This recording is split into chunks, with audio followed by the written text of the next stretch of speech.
بسم الله الرحمن الرحیم حمد و مصلیا. محترمینو، یو محترم رور دا پوښتنه کړې ده چې موږ بعضې ګراهکانو ته مال په یو ریټ ورکو، بعضې ته په بل ریټ ورکو،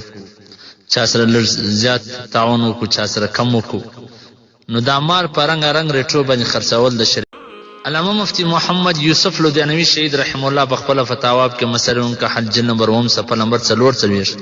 هغه دا لیکلي دي چې هر یو ته پر یو دام باندې په یو بیه باندې ورکول ضروري نه ده، د چا سره رعایت هم کېدلی شي. په حواله ده رد محتار علی الدین مختار جلد نمبر 5 صفحه نمبر 154. دغه رنګه فتاوی علمگیری جلد نمبر 3 صفحه نمبر 5 کتاب البیوع الباب الاول. لیکن ناجایز ګټ اجازت نشته د چا د مجبری سبا د مجبری د وجه سبا زیات قیمت نه اخی، د زیات قیمت اخصلو اجازت نشته درته. په حواله ده اعلاء سنن جلد نمبر 14 صفحه نمبر 215. یعنی داسې به د چا د مجبری سره ناجایز فائدہ څه مطلب چې هغه په دې شي نه پوهیږي،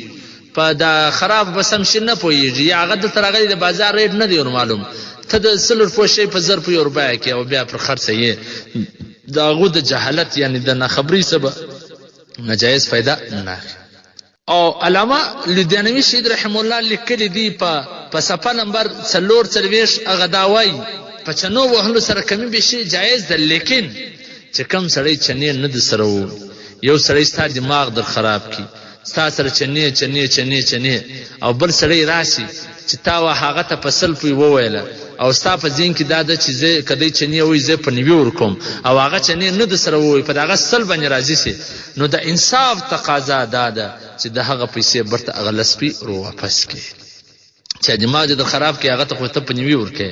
چې چنې نه د سره وای بس د سره راځي سو هغه ته په سل ورکې، نو دا خو د عقل هم خلاف ده، د نقل هم خلاف. د انصاف تقاضا دا ده چې دغه لسپي چې دا چنې نه دی وای ستا دماغ نه دی خراب کړي، ته د برته ور واپس کې. په حواله در د محتار جلد نمبر 5 صفحه نمبر 154. نو محترمه جایز خدا کمی بیشي، لیکن اسنه چې څوک دماغ خراب کې هغه ته کم ورکې او چې څوک دماغ نه در خرابوي هغه ته ګران ورکې، نو چې هغه دماغ خرابول ولاته ته په سور کې په ځین کې کوم نقشه یې شه د چې دماغ نه کې در خراب هغه تم باید هغه پیسې برته